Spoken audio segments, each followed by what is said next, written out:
All right, so let's start with the big story that we are tracking on WION at this hour. The Russian President Vladimir Putin has said that he is ready for talks with Ukraine on the basis of an aborted deal that Moscow and Kyiv had reached in Istanbul back in 2022. He's also claimed that China, India and Brazil could act as mediators. Now, his comments have come just a month following the incursion into Russia's Kursk region by Ukraine.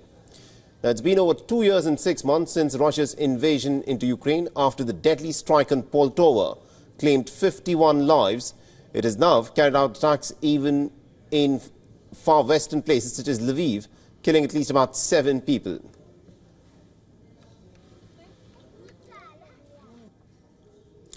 With the conflict showing no signs of de-escalation, speaking at the Eastern Economic Forum in the Russian city of Vladivostok, the Russian President Vladimir Putin said that he has never refused peace talks. If there'll be a wish to hold negotiations, we will not refuse. But we'll do this on the basis of the agreements that were fixed in Istanbul. Our friends, partners, who, I believe, are sincerely interested in resolving all issues related to this conflict. This is primarily the People's Republic of China, Brazil, India. I'm constantly in contact with our colleagues on the issue, and I have no doubts that the leaders of these countries, we have a trusting relationship with them, sincerely strive to help, understand all the details of this complex process. Now, speaking about Ukraine's Kursk incursion, Putin said that Ukraine had tried to divert the attention of Russia's troops but has failed, adding that Russia's primary goal is to liberate the entire of the Donbas region.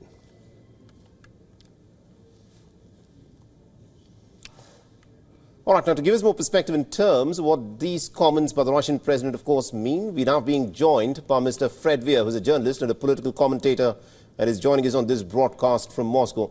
Mr. Weir, it's pretty interesting what Vladimir Putin has just said, where he said that he is in fact open to negotiations provided the template is what was agreed to in Istanbul, just in the aftermath of this war.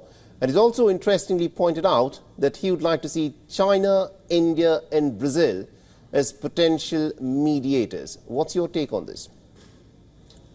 Well, it's certainly not entirely new. He's, as he said himself, never refused peace talks. He's always said he's up and ready for them. But it is new to be so explicit about those abortive talks that did produce a draft agreement and was derailed more than 2 years ago. And also explicitly saying he would invite mediation from a country like India or China or Brazil. I think there's very little incentive on the battlefield for Putin to seek negotiations right now. Russia is speeding up its advances in the Donbass, and Ukraine's Kursk offensive has stalled. And there are other signs that there is a tipping point coming where perhaps around the Battle of Pokrovsk, which is coming up, Ukrainian defenses might totally collapse. You do see a certain amount of panic in Kiev, this massive reshuffling of cabinet posts in the middle of a war cannot signify any good news in Kiev. And also Zelensky is planning to go to Washington now to propose Ukraine's peace plan. That's what he calls it, a peace plan, which mainly seems to be it mainly seems to involve getting the United States to use all its diplomatic influence to bring the whole world to bear on Russia to make concessions. So I think that's why Putin did single out countries like India, China, and Brazil, because although they've been very understanding, I think Russia regards them as good friends. They've all made it clear to him in private, at least, and you know this, but India has said that India wants to see this war ended. Right. And on the terms of United Nations Charter. that is respecting territorial integrity and sovereignty. This is important to all those countries.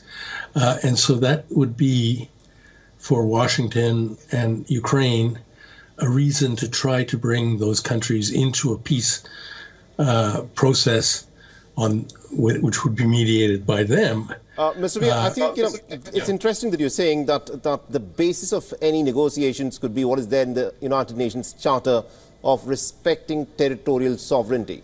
Now, Russia, in the course of this war, has annexed 4 regions in Ukraine, and Ukraine has said that the only way that it can negotiate is if Russia were to vacate from those 4 regions that have been annexed by Moscow.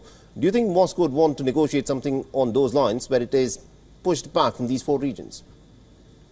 Well, it's extraordinary that Putin did mention that, March 22 agreement, because that did involve going back to the pre-war borders, which were deep inside the Donbass. I don't think that Putin is prepared to negotiate that way at the moment. He may use some elements of that Istanbul agreement, but basically he has said those 4 regions will be annexed to Russia. In fact, the Russian constitution now says that they're part of Russia. So I think that Putin is maneuvering here to make sure that these very important countries, India, China, Brazil, South Africa, do not defect to the American peace process. He's offering them a route for total influence, mediation, and so on, in which Russia would be happily participating. Right, and also very quickly, because negotiations require 2 sides, do you think the Ukrainians who are backed by the Americans are willing to negotiate at this moment as things stand on the battleground? Because the West, the talk that you hear is of more escalation and providing more weapons for the Ukrainians. That does not seem to be the case at the moment. The war is going on. There are some very critical moments coming. The Battle of Pokrovsk, which is imminent now, will tell us exactly who is going to win this war, and I'm pretty sure it's Russia. And at that point, peace talks will take on a very different complexion. All right, we'll have to leave it there. Thank you very much indeed, Mr. Fred Weir, for joining us and getting us that perspective there.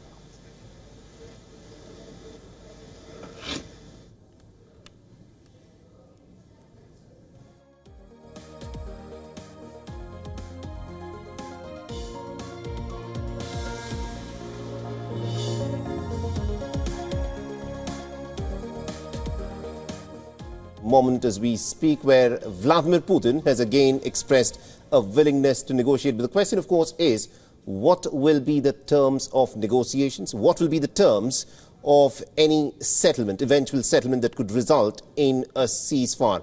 Because considering the manner in which the 2 sides, the 2 opposing sides are looking at this moment, the differences look simply intractable. With that being the case, can any resolution at this moment, can that even be reached, is of course the big question.